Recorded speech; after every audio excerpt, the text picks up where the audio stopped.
Hey everybody out there in YouTube land. Now, I know you're all very intelligent people and you like to talk about RWBY, so I'm gonna show you an opportunity where you can even talk about RWBY even more. On this new app, RWBY Amino, you can go on there and check out all these posts, theories, thoughts, and discussions about things all concerning to RWBY. There's some really cool posts on this app, like why RWBY can't be a maiden, and even a theory that talks about how Salem may be very similar to Sauron from Lord of the Rings, which automatically caught my eye. And as for funny posts, you can see a post somewhere along the line of Crow's Crow Company.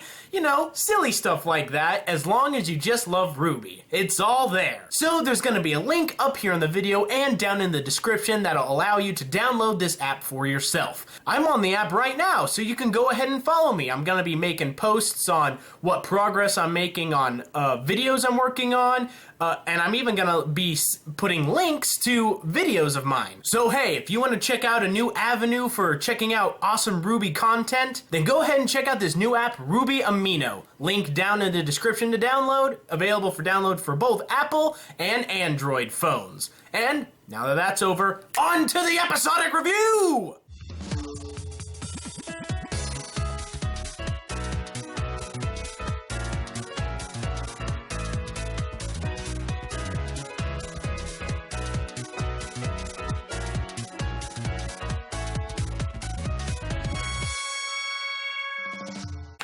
Hey everybody out there in YouTube land, Jake of the OneManBand is back again, and welcome to another RWBY Volume 4 episodic review. This time we're taking a look at Episode 5, Menagerie. We get to finally explore the mysterious continent, home of the Faunus, Menagerie. And well, to my dismay, this is a Blake-centered episode. And I was expecting there to at least have it be split between Blake and somebody else. Blake has had like pretty much 2 episodes completely to herself at this point.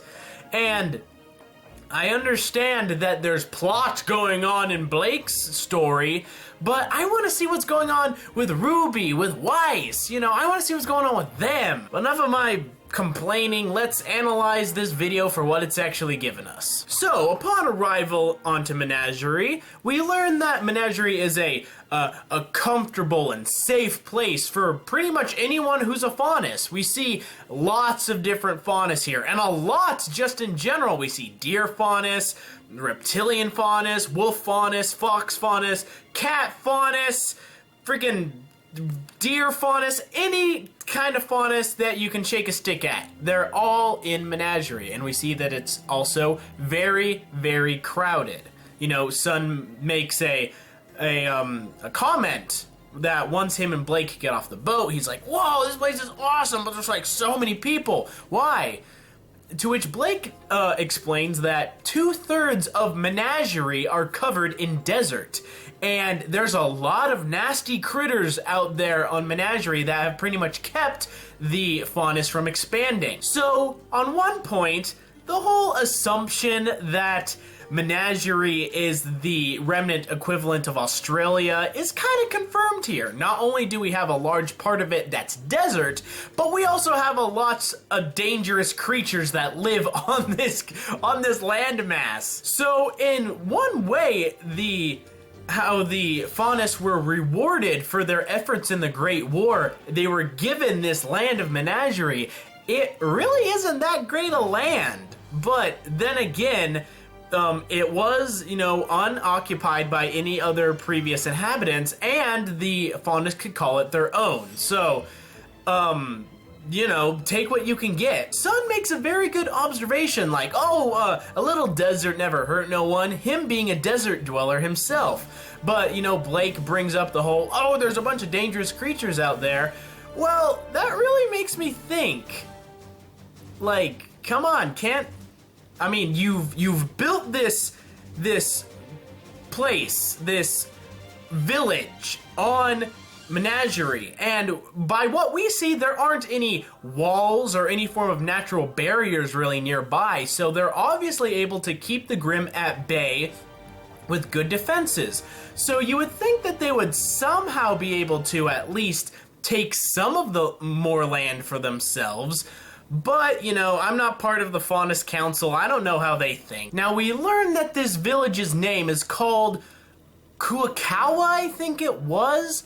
And it's like the capital, if you will, of Faunusdom on Menagerie. We see that this is probably the one big hub of Faunus on Menagerie due to the fact that there's not that much land available to them and it's very crowded. And we learn, yeah, Blake's family is here, and well, they just so happen to live in the biggest house on the strip. So on their way to Blake's family's house, we hear Sun say that he feels like he's right at home being around all these Faunus, you know, all these people. And, you know, he just has a good attitude about it. Meanwhile, Blake is just being a Debbie Downer. She's just saying like, man, those humans, you know, gave us such a bad land, and it's like, she feels like we're still treated as second-class citizens because we're so crammed in this area and we don't have a good land, when it's like, at least you have it. You must be thankful for what you have. Blake, why are you being such a Debbie Downer? You're making me continue to not like you. When it's like, you can make me like you again. You can make a lot of the fandom like you again. You just gotta be happy at some point. Jeez. But I believe a majority of the meat of this episode comes in when she finally actually arrives back at her home. She arrives back at her home and she's actually a bit timid to knock on the door. She's a bit timid to, you know, say hi to her parents and actually enter back into their world. It's Sun that is, you know, he's the one that's like, oh, hey, come on, you know, like, they're your family. Oh, knock on the door, you know. And so she ends up doing it, and we're greeted by her mother. And her mother is ecstatic that she's finally home. She's like, oh, my little baby. And it's just like, oh, her mom's so cute. And then, like, her dad comes out, and, you know, he's, you know, the big hulking guy that we saw in the intro, and he seems like a very okay guy. So for right now, let's talk about these two new characters, Blake's parents. So we learn that her mother's name is Callie and her father's name is Gira. Now, let's talk about her mom for a second. Her mom seems to be like the very sweet, not so overly protective, but very passionate and supportive of her daughter. She's even goes out of her way, you know, to say that, you know, oh, she likes Sun. She likes this boy that Sun has brought back home with her. And, you know, this embarrasses Blake a little, which I actually like. This shows that this mom is going to be a supportive motherly role. And that's not really something that we've seen in this series yet. You know, Summer's dead. We know that Raven is a deadbeat. We know Wife's mom is maybe a drunk, and now we have a Blake's mother who's kind of this loving, you know, kind motherly figure that's going to help, you know, Blake maybe come out of her shell even more and support her. Now, her name Callie may be a derivative of the term calico. That's a type of cat. And, you know, cat Faunus, it would make sense. I know that there's going to be more episodes about Blake, so I'm hoping that we get to have more time with her mother, and maybe just some time with Blake and her mother just talking by themselves. I think that would be very good for some character development. Now, her father, Gira, is this big, just giant hulking kind of guy, and he's voiced by one of my favorite voice actors in anime. I do not remember his name, but he's voiced some of my favorite characters.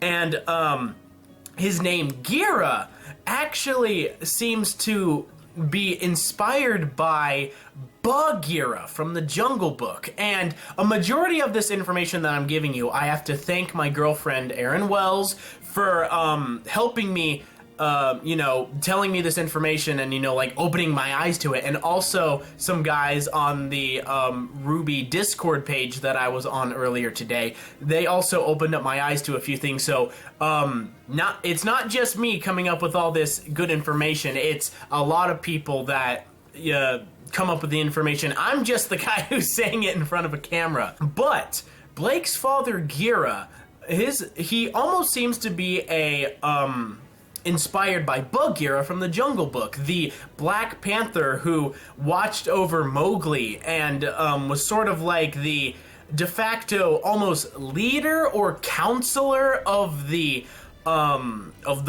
jungle. So that might work into how he's a prominent member of this Faunus society, and he has some other stuff going toward him in forms of leadership, but we'll get to that in a little bit. So they invite Blake and Son in, and they're sitting around just sort of catching up. Now, it's here that we learn something very important.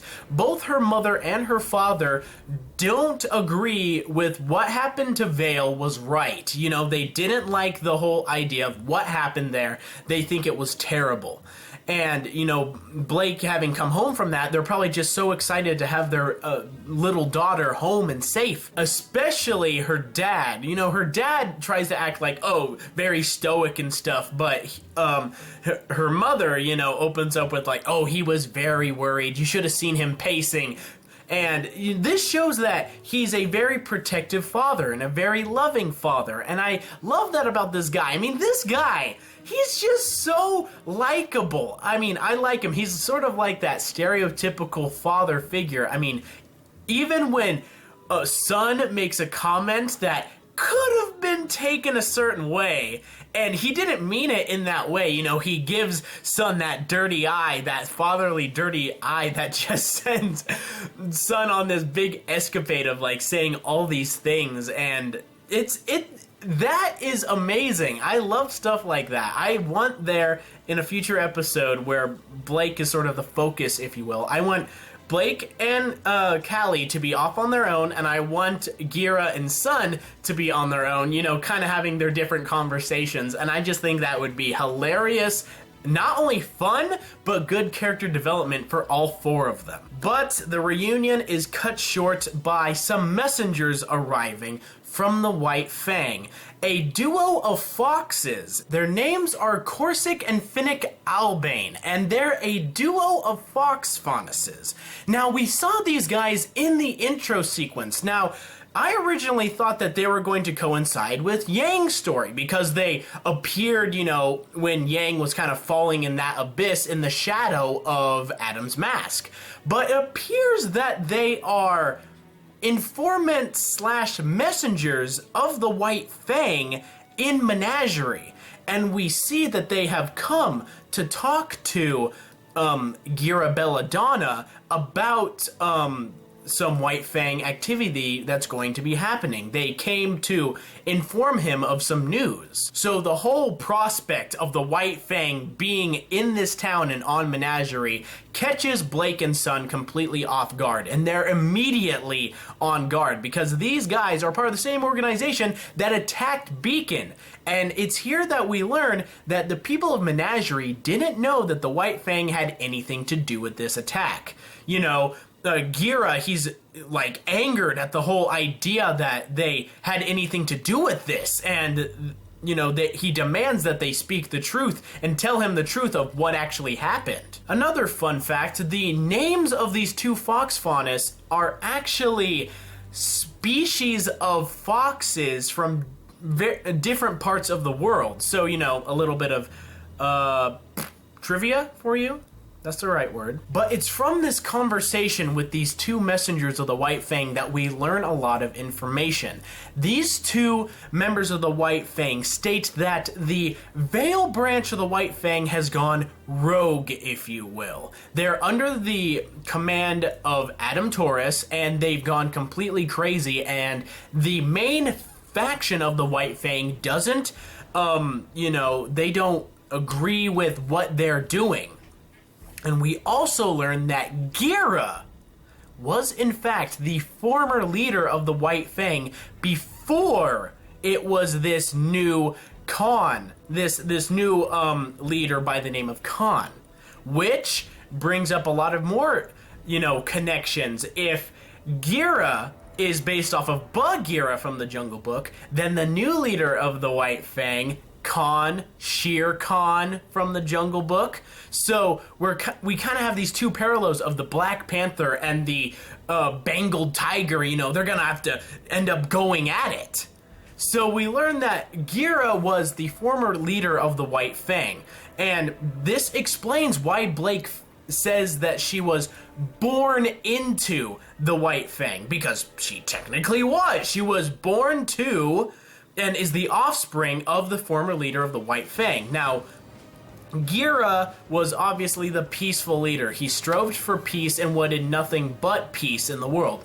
And he either had to step down or was usurped by the more radical leaders of the White Fang of today. So, he probably just decided to take the life of a peaceful man and just probably wanted to maybe be the mayor of this town, or at least one of the big leaders of this town, and that's why he has the large mansion, because of what he had done for the Faunus as a people in the past, but also maybe for his current position as leader of this village. So these two fox Faunus have primarily come to Gira to tell him of and give him information of the latest White Fang council meeting, so that he might aid in a decision that might be made on how to punish and apprehend Adam and his strays, if you will,